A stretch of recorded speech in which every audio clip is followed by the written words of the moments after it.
Muito bem, queridos, eu quero ler com vocês e meditar no Salmo 146. Salmo 146. Vamos ficar em pé mais uma vez, se puderem.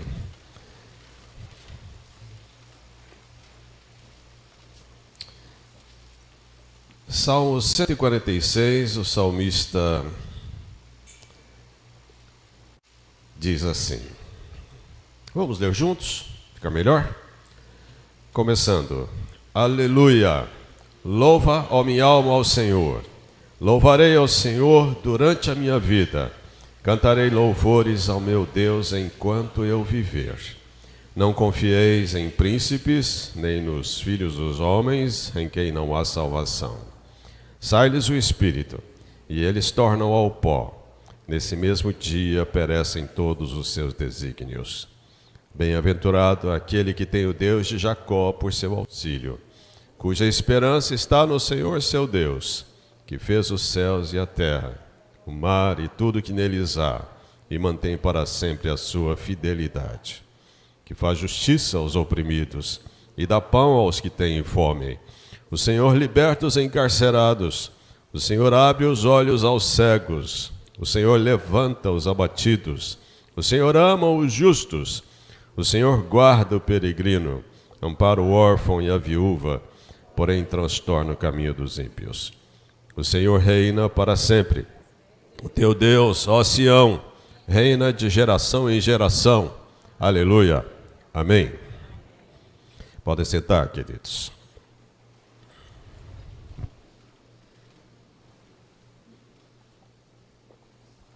Salmo 146 começa com uma palavra. Aleluia! Palavra bonita, universal, mas totalmente sem valor, caso não se dirija a alguém digno de louvor e de adoração. Especialmente se não parte de alguém que busca viver uma vida digna do Senhor. Em uma igreja em que fui pastor, frequentemente no culto um irmão gritava em alto e bom som, aleluia! É tão bom ouvir uma aleluia forte.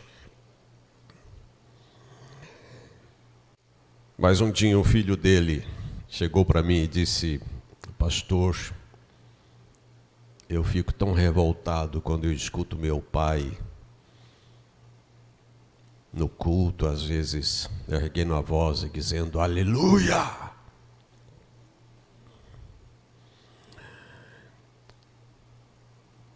E eu disse, por que você sente o que sente? E ele disse, porque meu pai ele se revela tão espiritual no culto, mas meu pai trata tão mal a minha mãe. Meu pai trata tão mal minhas irmãs. Essa palavra não vale nada na boca de alguém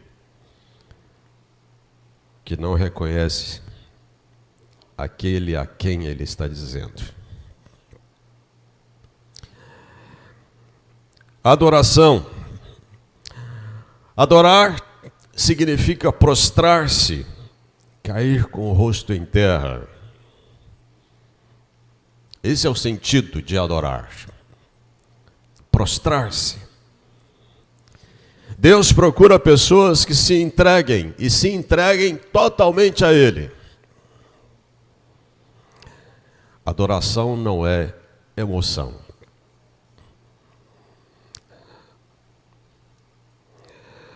Os 5 últimos salmos do Saltério são chamados salmos de aleluia.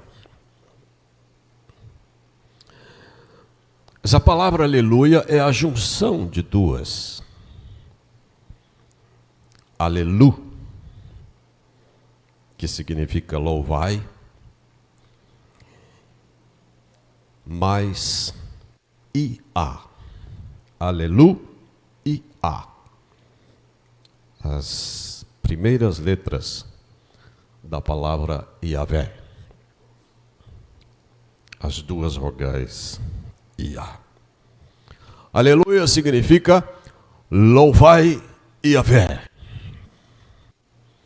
A adoração é algo tão valorizado por Deus, meus irmãos, nas Escrituras, que Ele consagrou uma tribo inteira para se dedicar a ela. A tribo de Levi. Na época de Davi, havia 4.000 levitas que se dedicavam a servir a Deus, adorando. No Salmo 146, nós vemos algumas lições que temos que aprender com este salmista acerca da adoração. Afinal, somos chamados a louvar o Senhor. E aqui nós encontramos pelo menos 3 lições. A primeira delas, as decisões do adorador. Versículo 1 e 2, o salmista diz: louva, ó minha alma, ao Senhor.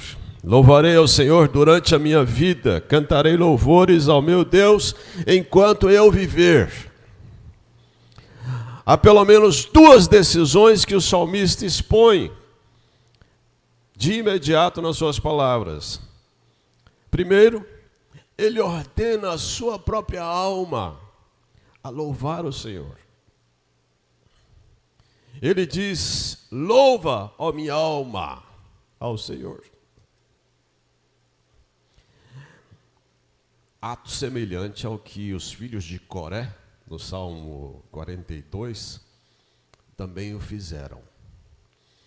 No Salmo 42, há 2 versículos que me chamam a atenção ali. Há duas ações no Salmo 42 que me chamam a atenção. Salmo 42 são 11 versículos.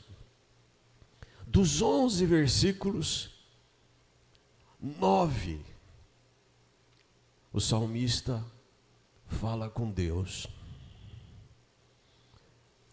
2 versículos, o versículo 5 e o versículo 11 do Salmo 42, o salmista fala com a sua alma. Versículo 11, ele diz: por que estás abatido, a minha alma? Por que te perturbas dentro de mim? Espere em Deus, pois ainda o louvarei, a Ele meu auxílio e Deus meu.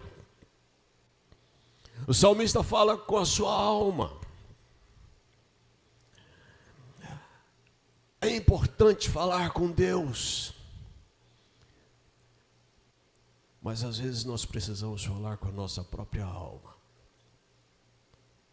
Às vezes a nossa alma precisa ouvir algumas verdades. É como se o salmista pegasse a sua alma, colocasse aqui à sua frente, segurasse nos seus ombros, olhasse nos seus olhos e dissesse: por que estás abatido, ó minha alma? Por que te perturbas dentro em mim? Espera em Deus, pois ainda louvarei, a Ele meu auxílio e Deus meu. No Salmo 146, a primeira decisão que o salmista toma é de falar à sua alma, dizendo a ela: louva, ó minha alma, ao Senhor.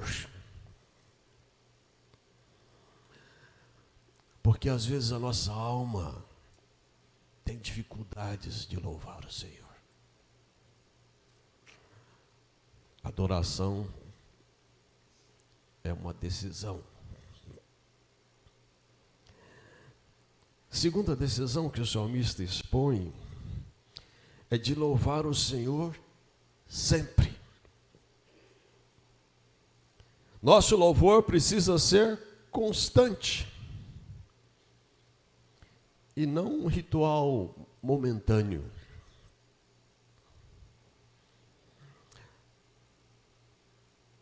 Salmo 71, versículos 6 e 14, nos chama a atenção. Salmo 71 é o salmo do idoso.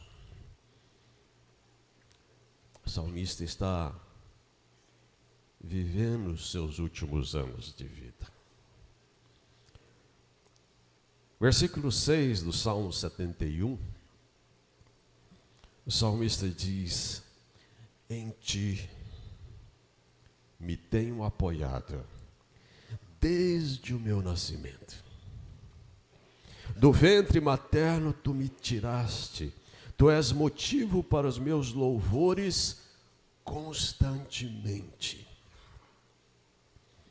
Versículo 14, ele diz: quanto a mim, esperarei sempre e te louvarei mais e mais. O nosso louvor precisa ser constante.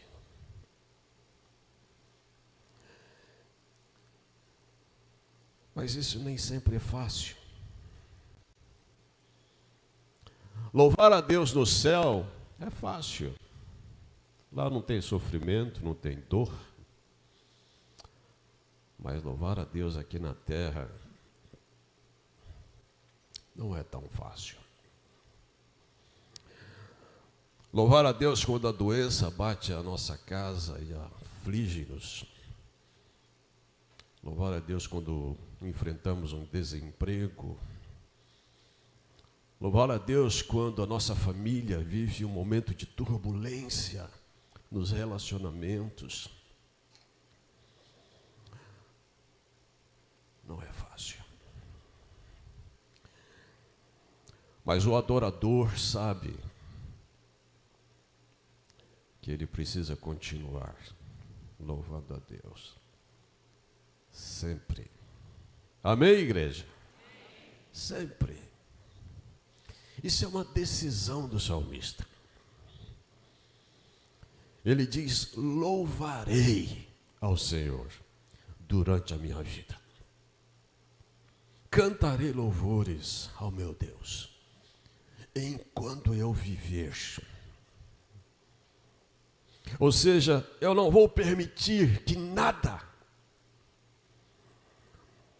roube o meu louvor ao meu Deus.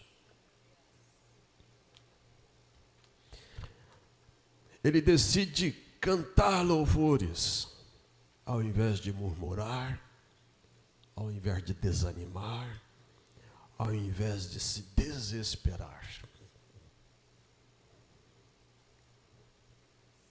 Não foi isso que Paulo e Silas fizeram no calabouço?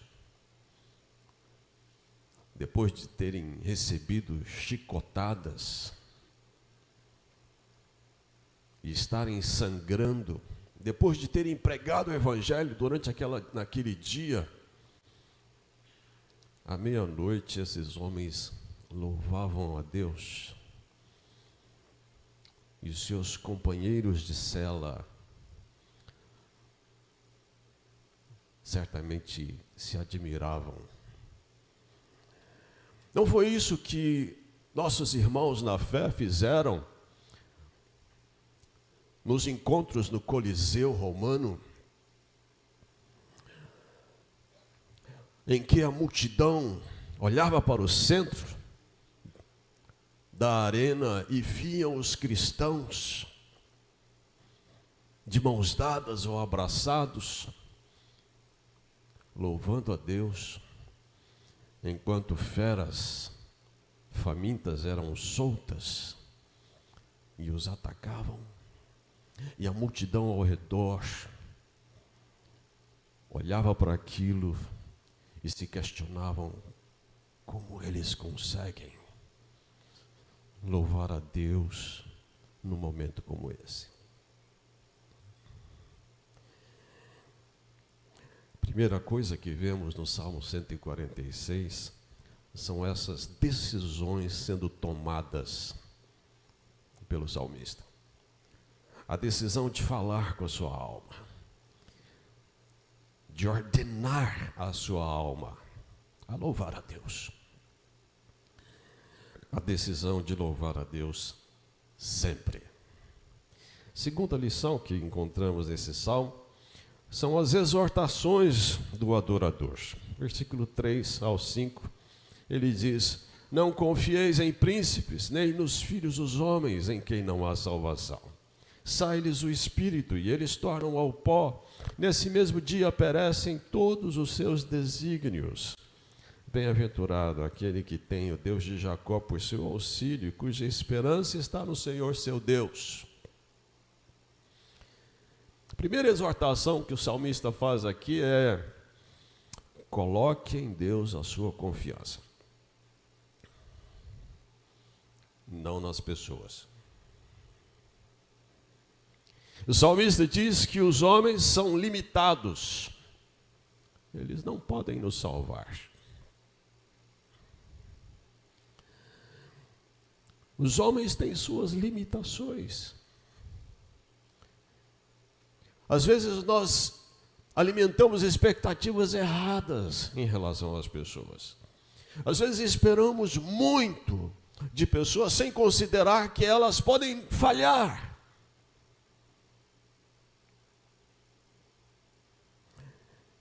O salmista diz: não confieis em príncipes, nem nos filhos dos homens. Eles não podem nos salvar. Isso para o povo de Israel era algo muito presente na sua história.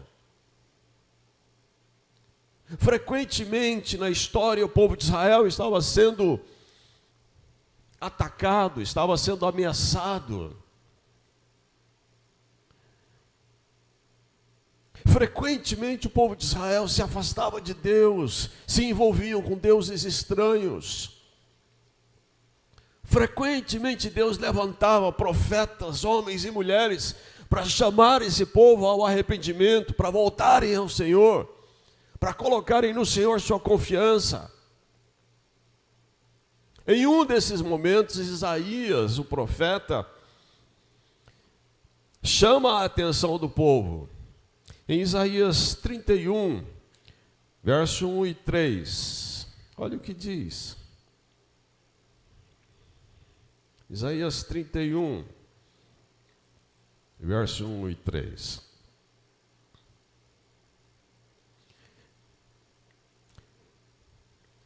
Isaías diz que Israel resolveu fazer aliança com o Egito,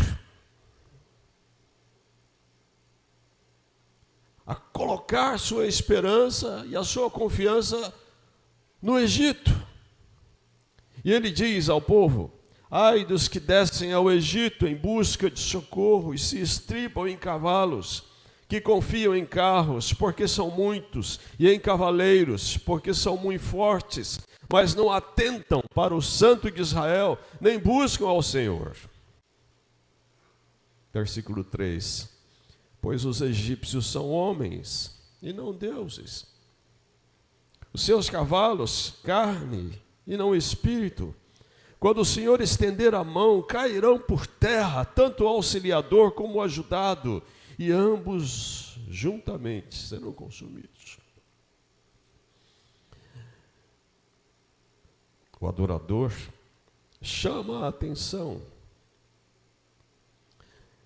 dizendo: não coloquem a sua confiança nas pessoas, confiem no seu Deus. Os homens falham, os homens são limitados.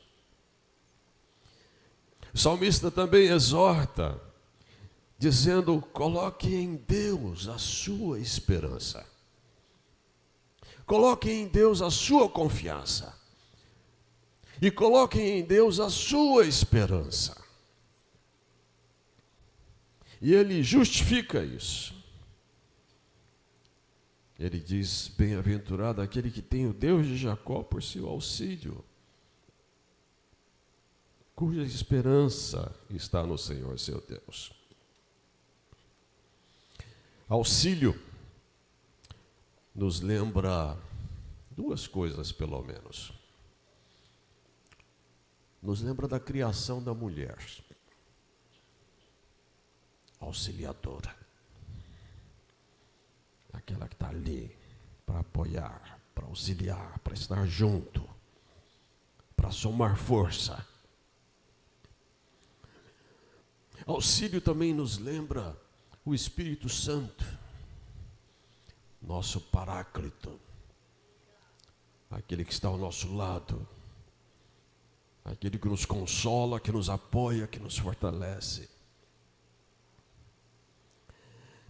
Ele apresenta 3 motivos para colocarmos em Deus a nossa esperança. Ele diz: Ele é o Deus de Jacó. Ele diz: Ele é o Criador dos céus e da terra. Ele diz: Ele é fiel. Ele é o Deus de Jacó. Ele não diz: Ele é o Deus de Israel. Ele diz: Ele é o Deus de Jacó. Deus gracioso.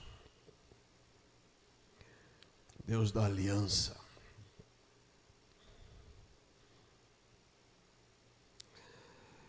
Ele é o Deus criador, que fez os céus e a terra.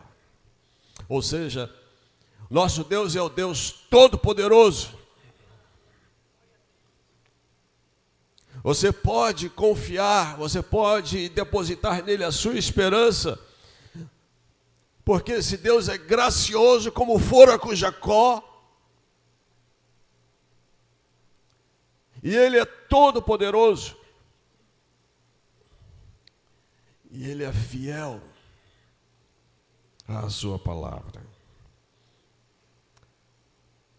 Daí ele insistir em dizer: bem-aventurado aquele que tem o Deus de Jacó por seu auxílio e cuja esperança está no seu Deus. Agora, há uma particularidade nesse Deus. E algo que às vezes passa despercebido na leitura do Salmo, que é a relação do adorador com esse Deus.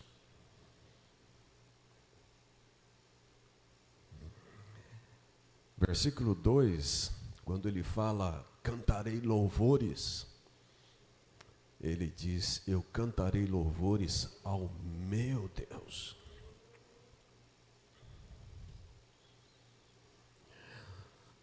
Ou seja, o Deus desse adorador é alguém com quem ele se relaciona.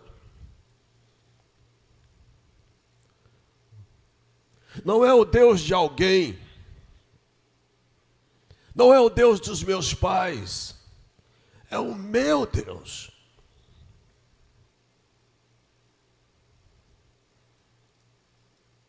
O salmista chama-nos a uma relação pessoal com Deus. Se você não se relaciona com Deus, não tem como você ter confiança nesse Deus, especialmente nos dias difíceis. Se você não se relaciona com esse Deus, não tem como você manter sua esperança viva em momentos desesperadores. Você precisa se relacionar com esse Deus. E o ponto de partida, nós sabemos, para um relacionamento pessoal com esse Deus, é se render a Ele.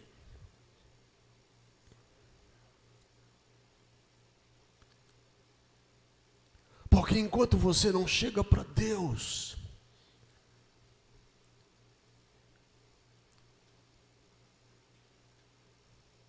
e se confessa pecador, enquanto você não entende que você precisa da graça de Deus, de que não dá mais para viver do jeito que você vive.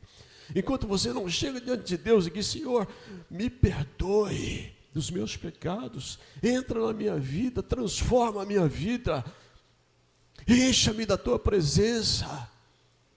Enquanto você não chega para Deus e diz: Senhor, eu quero te conhecer de uma maneira mais pessoal, íntima. Enquanto você não trata Deus como seu Deus, você o conhece intelectualmente, mas não pessoalmente.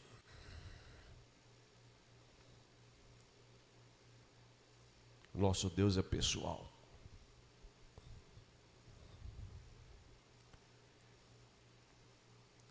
Aqui nós vemos não só as decisões do adorador,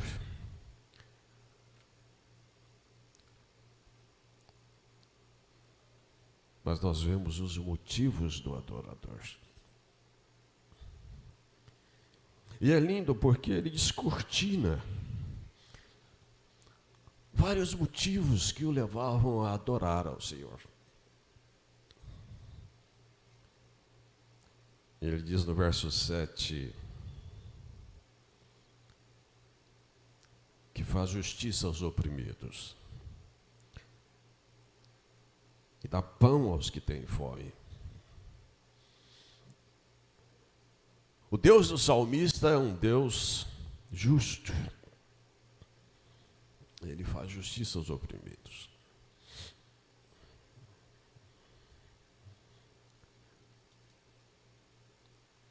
Uma vez evangelizando um rapaz no ônibus, ele argumentava seus motivos para não crer em Deus. Um dos seus motivos foi: Deus não é justo.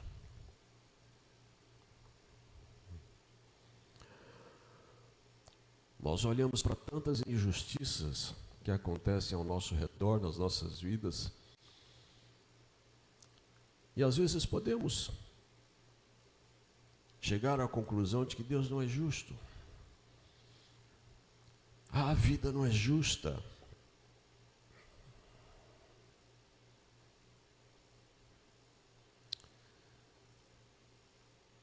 A justiça de Deus vai recair sobre aqueles que necessitam dela.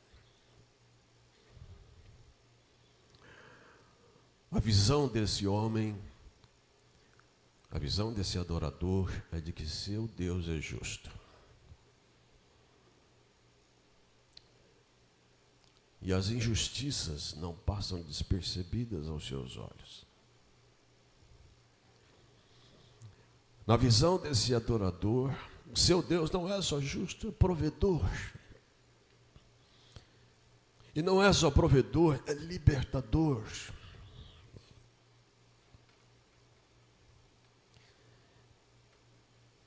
Ele faz justiça aos oprimidos e dá pão aos que têm fome.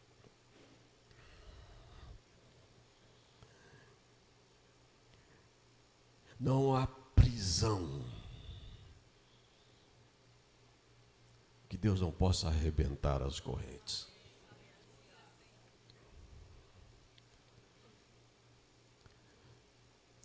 Sejam elas físicas, sejam elas morais, sejam elas espirituais, não há prisão que o Senhor não possa derrotar e quebrar.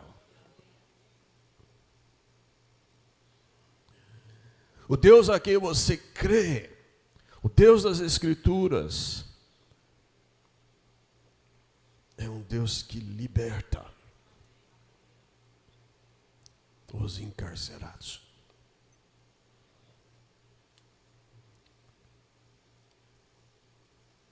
Talvez você olhe para pessoas e diga: só Deus pode libertar essa pessoa.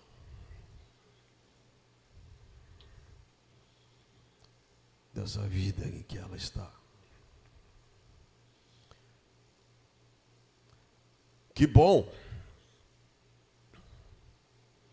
Que bom que podemos ao menos crer que Deus pode.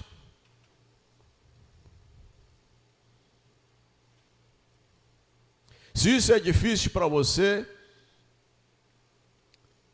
imagine tirar Deus dessa frase. E acreditar que ninguém possa fazer isso.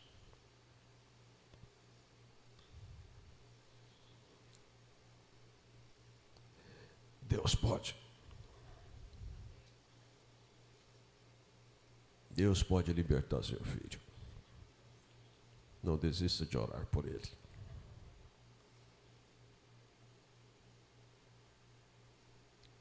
Se alguém pode, é ele.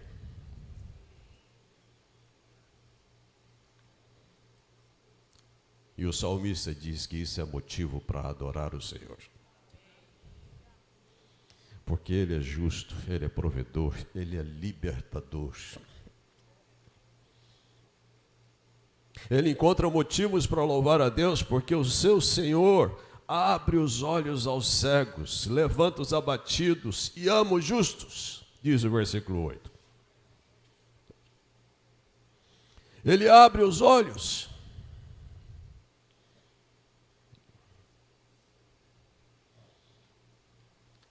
Ele levanta quando estamos abatidos.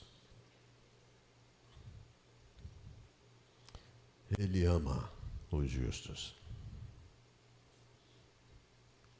Ah, como eu creio nisso, de todo o coração. Ele nos levanta quando abatidos. Alguns anos atrás, eu participei de uma cerimônia fúnebre, a mais triste que eu tive o desprazer de estar. Todo funeral é triste, mas tem uns que se superam. E aquele foi um desses.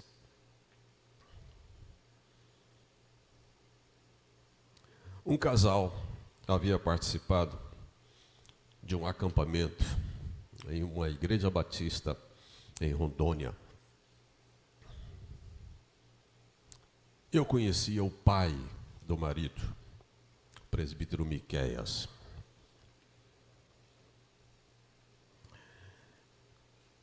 Esse casal estava lá em Rondônia.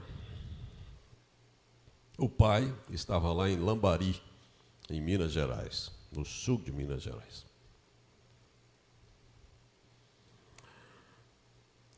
Havia terminado o acampamento de carnaval. Marido e esposa pegam as suas coisas, colocam no carro. 3 filhas.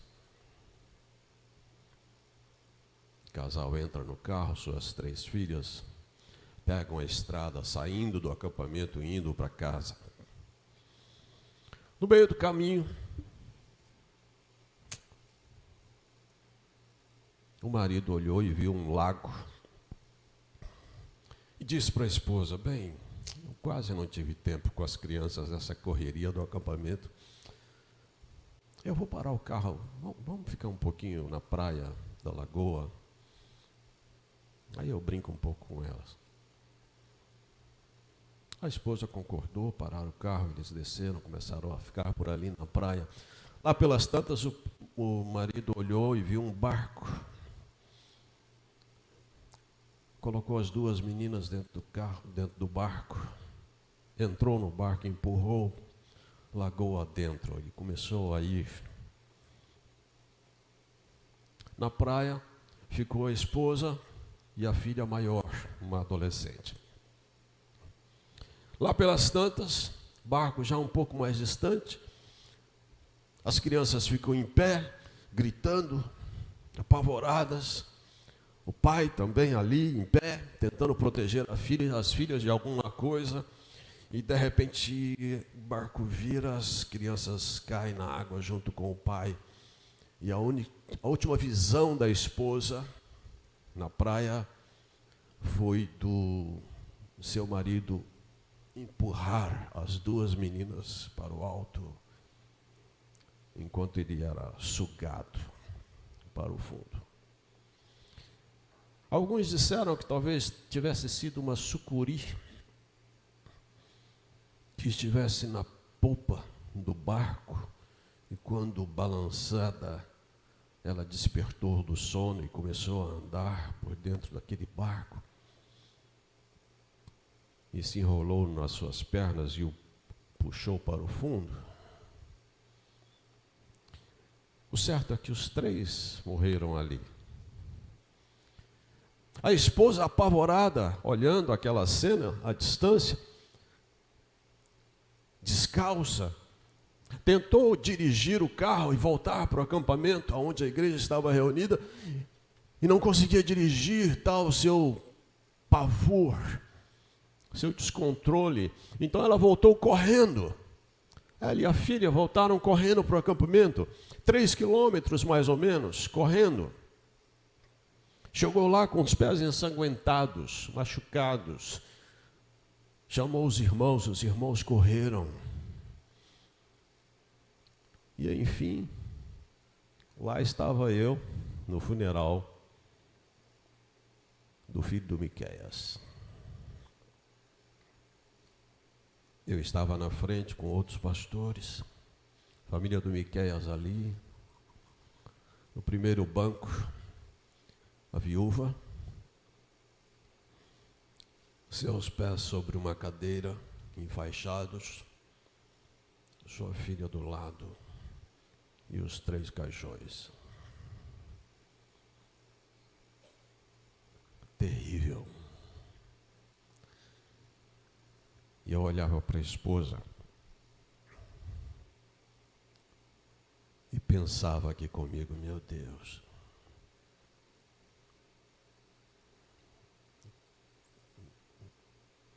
como essa mulher vai superar isso?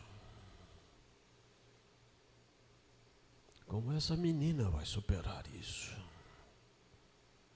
Eles saíram de um acampamento.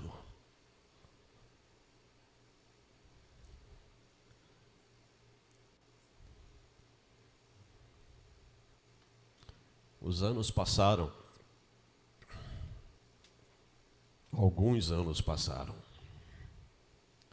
Um dia eu fui convidado para pregar num acampamento de solteiros, um encontro de solteiros, em Uberlândia, no Triângulo Mineiro. E de repente, na hora do jantar, uma mão bate aqui no meu ombro. Eu me viro. A mulher disse para mim, Pastor Fausto. E eu não a reconheci. E ela percebeu que eu não a reconheci. Ela diz, o senhor não se lembra de mim? E eu disse, minha irmã, não estou conseguindo lembrar de onde eu a conheço. Me refresque a memória. Ela disse, eu sou a nora de presbítero Miqueias. Meu olho se arregalou. E eu disse, você aqui? Eu falei, Nós estamos morando em Uberlândia já há algum tempo, desde que tudo aconteceu. E eu congrego na igreja tal. Eu sou viúva, então eu vim num encontro. E quando eu soube que o senhor estaria aqui, aí que eu me animei a vir, porque eu queria revê-lo.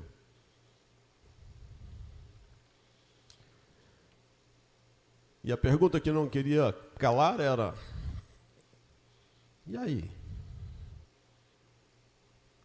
Como é que você está? Ela disse, pastor, não tem sido fácil. Não tem sido fácil, nem para mim, nem para minha filha.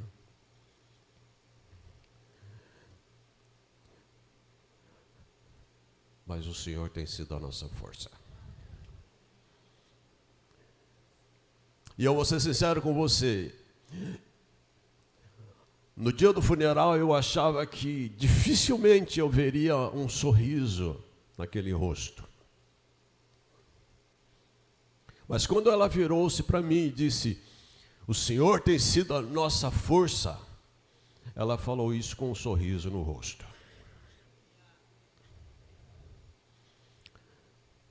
De uma mulher que estava sendo reconstruída. Então eu realmente acredito quando a Bíblia diz de que o Senhor levanta os abatidos. E isso é motivo para louvá-lo. O salmista diz que é motivo para louvá-lo porque ele ama os justos. E justos aqui não é no sentido de sermos perfeitos. A Bíblia diz que não há nenhum justo, nenhum sequer. Mas em Romanos 5:1, Paulo diz que nós somos justificados mediante a fé em Cristo Jesus.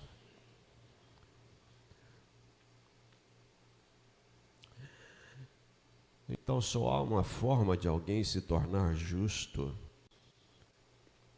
através da obra de Jesus Cristo na sua vida.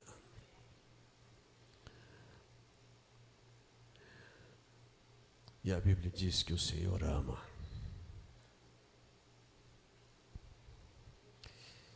Ele guarda o peregrino, ampara o órfão e a viúva. Ou seja, o Deus deste adorador é um Deus que zela, cuida dos fragilizados.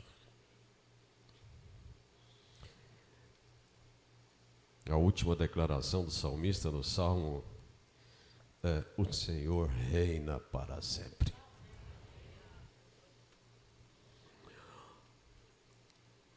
Há um motivo para adorá-lo. O Senhor reina para sempre.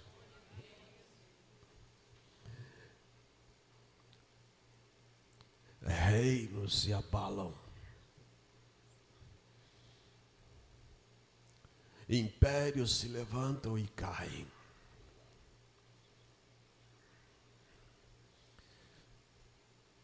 Mas o nosso rei permanece no trono. Ele reina para sempre. O teu Deus, ó Sião, reina de geração em geração. Agora há um detalhe nessas declarações do salmista. Se você observar os motivos que levam o salmista a adorar o Senhor, você vai perceber que todos os verbos estão no tempo presente. O salmista diz que o Senhor faz, dá, liberta, abre, levanta, ama, guarda, ampara, transtorna, reina. Todos no tempo presente.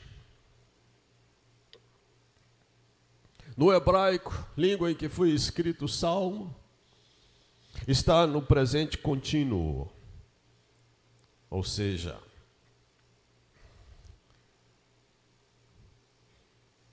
ele reinou, ele reina, ele reinará. Ato contínuo. O Deus do salmista é o meu Deus e o seu Deus. Isso é motivo para adorá-lo. Que Deus te abençoe. Que Deus nos abençoe. E que as suas decisões, seus motivos e as exortações do salmista leve a mim e a você a adorá-lo sempre. Deus seja louvado. Vamos orar? Senhor bendito, te exaltamos o nome, porque o Senhor se revelou a nós. Nós contemplamos tudo o que o Senhor criou e enxergamos não só motivos para crer na tua existência, mas encontramos motivos para buscar tua presença. Nós olhamos para Jesus e encontramos em Jesus motivos para adorá-lo, Senhor. Ó Deus, obrigado porque o Senhor se revelou a nós. O Verbo se fez carne e habitou entre nós. E o Senhor se revela a nós na sua palavra. O Espírito Santo abre nossa mente, nosso entendimento.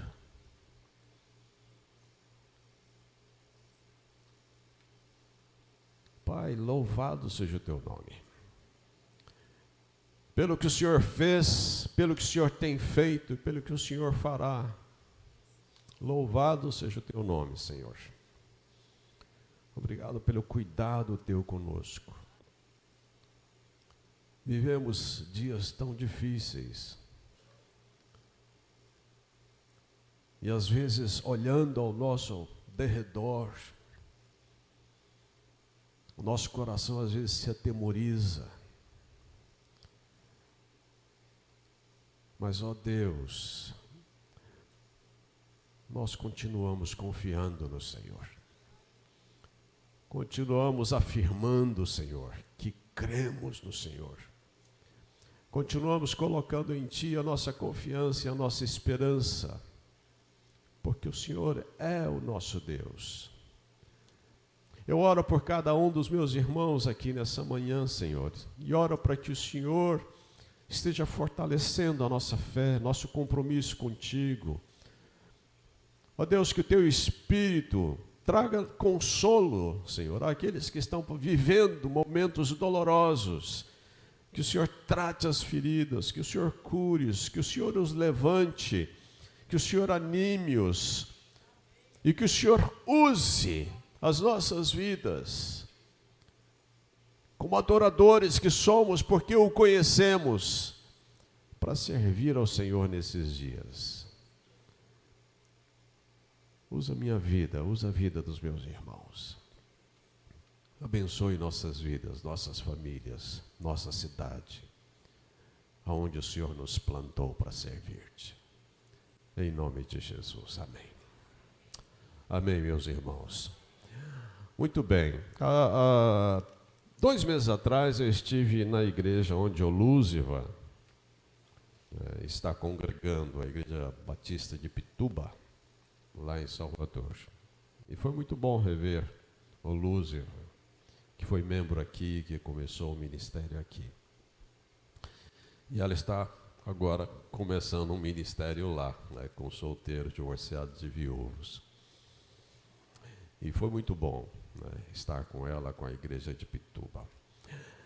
Mas eu cometi um erro lá. E depois que eu cheguei em casa, eu pensei, puxa, esqueci de orar com o grupo. E eu me senti em falta com eles por não tê-los chamado à frente para orar com eles no final de um culto. E eu disse para mim ontem, e comentei com a minha esposa, eu não posso deixar de chamar o grupo para estar vindo à frente, eu quero orar com vocês, tá bom? Quem faz parte do ministério, né, vem à frente, eu gostaria de orar com você. Você que é solteiro, divorciado, viúvo, separado.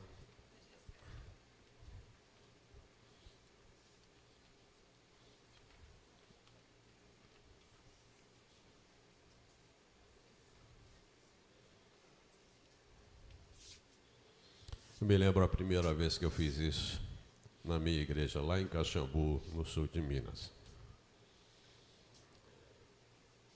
E quando terminou o culto, eu fui para a porta cumprimentar os irmãos e alguns cumprimentaram-me dizendo: pastor, finalmente o senhor lembrou da gente, né? O senhor chama a criança para frente para orar por eles, o senhor chama casais, né? O senhor chama homens, o senhor chama mulheres, né? Mas o senhor nunca chamou, né, solteiros, divorciados e viúvos, e eu sempre fiquei sentada lá, né? E o senhor finalmente chamou a gente. Alguns solteiros, divorciados e viúvos não gostam de serem percebidos desta forma. Aí eu até entendo, não é? Mas nós vamos orar por vocês. Deus abençoe a vida de vocês. Vamos ficar em pé, igreja.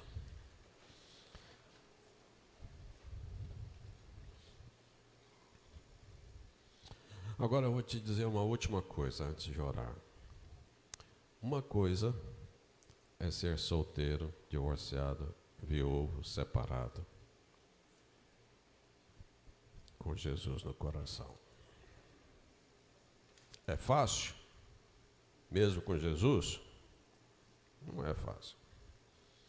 Agora imagine ser solteiro, divorciado, viúvo, separado, sem Jesus. Imagine. E isso é um dos motivos de você dispor a sua vida para servir a Deus nesse mundo, na sua condição civil. Tem muita gente lá fora precisando de ajuda. Vamos orar, meus irmãos. Senhor, nós te rendemos graças pelo cuidado teu com a vida destes irmãos. Já passaram por tantas experiências na vida, Senhor. Tantos sentimentos, Senhor, dentro de cada um deles. O Senhor certamente tem sido a força, tem sido o consolo, tem sido a cura. O Senhor tem secado suas lágrimas em tantos momentos. Eu louvo teu nome, porque eles têm encontrado amparo e têm sido acolhidos pelo Senhor e pela igreja. Eu oro para que o Senhor renove suas forças. Eu oro para que o Senhor encha-os do teu Espírito. Eu oro para que o Senhor conceda-lhes graça, sabedoria, Senhor, discernimento. E eu oro para que o Senhor livre-os do mal. Oro para que o Senhor continue protegendo-os, Senhor, e especialmente usando-os para abençoar a vida de outros. Ó Deus, continue, Senhor, a cuidar deles, a cuidar deste ministério na vida dessa igreja. Em nome de Jesus. Amém. Amém. Deus abençoe.